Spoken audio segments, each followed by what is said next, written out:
Der heimliche Held des Kapitalismus. Ein schlichtes Notizbuch. Mein Freund, wenn wir an Kapitalismus denken, kommen uns sofort riesige Fabriken, die Börse oder Computer in den Sinn, oder? Aber weißt du, was eigentlich alles verändert hat? Ein ganz gewöhnliches Notizbuch. Früher hatten die Kaufleute ihr Geld nicht wirklich im Griff. Alles basierte ein bisschen auf Gedächtnis, ein bisschen auf Bauchgefühl und einer ordentlichen Portion Gottvertrauen. Doch als der Handel Kontinente überschritt, wurde es chaotisch. In genau diesem Moment ging in den italienischen Kontoren ein Licht auf: die doppelte Buchführung.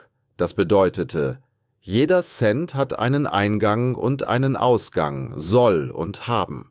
Dank dieses Systems war Geld kein Ratespiel mehr. Das Fundament der modernen Finanzwelt war gelegt. Die Zahlenjongleure aus Florenz und Venedig, stell dir die berühmten Handelsstädte des 13. Jahrhunderts vor. Florenz, Venedig, Genua. Hier hatten nicht die Ritter das Sagen, sondern die Kaufleute. Gewürze und Seide wechselten am laufenden Band den Besitzer, aber es gab ein Problem. Das Geschäft wurde zu groß.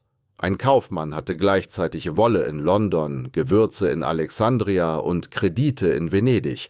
Die Frage, mache ich eigentlich Gewinn oder Verlust, war fast unmöglich zu beantworten. Dann kamen die Zahlen, die wir heute benutzen: 1, 2, 3, die indisch-arabischen Ziffern. Als man die sperrigen römischen Zahlen los wurde, nahm das Rechnen richtig Fahrt auf. In den Kontoren wurden von da an 3 Hauptbücher geführt: Memorial, Kladde. Hier wurde alles notiert, was einem gerade in den Sinn kam. Journal. Hier wurden die Geschäfte chronologisch geordnet. Hauptbuch, Libro Mastro. Das war die eigentliche Revolution. Hier wurde alles doppelt erfasst, als soll und als haben. Ein Spiegelsystem, das kaum Fehler zuließ. Ein Mönch trat vor und sagte: Das sind die Spielregeln. Die Kaufleute nutzten dieses System zwar schon länger, aber erst als ein Mönch namens Luca Pacioli es 1494 in seinem Buch verewigte, wurde es offiziell. Buchhaltung war von nun an nicht mehr nur simples Aufschreiben, sondern eine Denkweise. Wenn man etwas nicht präzise abrechnen konnte, ließ man lieber die Finger davon. Diese Disziplin war quasi die Geburtsurkunde des Kapitalismus. Familien, die Geld in Macht verwandelten, die Medici und die Fugger. Wer hat dieses Hantieren mit dem Notizbuch am besten genutzt? Die Medici. In Florenz wurden sie zu den Königen des Bankwesens. Ihr Geheimnis? Sie steuerten ihre Filialen in ganz Europa von einer Zentrale aus, und das dank der glasklaren Buchführung absolut reibungslos. Die Fugger. Der Deutsche Jakob Fugger trieb das Ganze noch weiter, investierte in Bergwerke und finanzierte Kaiser.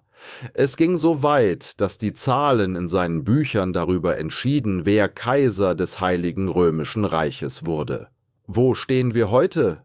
Kommen wir zum Punkt: Die heutigen Riesenfirmen, staatliche Budgets oder sogar die Banking-App auf deinem Handy funktionieren immer noch nach diesem 500 Jahre alten Prinzip: Soll, haben, Saldo. Aber es gibt einen Haken. Wenn die Zahlen in diesem Notizbuch nicht die Realität widerspiegeln, wie bei der Finanzkrise 2008, bricht das ganze System wie ein Kartenhaus zusammen. Es geht also nicht nur darum, Zahlen aufzuschreiben, sondern um das Vertrauen in diese Zahlen. Kurz gesagt, mein Freund, die Schreiber in ihren staubigen Kontoren haben, ohne es zu wissen, unsere heutige Welt erbaut. Buchhaltung ist nicht einfach nur Papierkram, sie ist eine Art, die Welt zu sehen, zu messen und zu lenken. Die Geschichte wiederholt sich, weil sich die menschliche Psychologie und Machtinteressen nie ändern. Wenn dir dieser Blickwinkel gefallen hat, dann bleib dran. In den staubigen Seiten der Vergangenheit liegen noch viel mehr Antworten. Das war's für heute bei Die Vergangenheit. Vergiss nicht zu abonnieren und die Glocke zu aktivieren. Wir sehen uns morgen.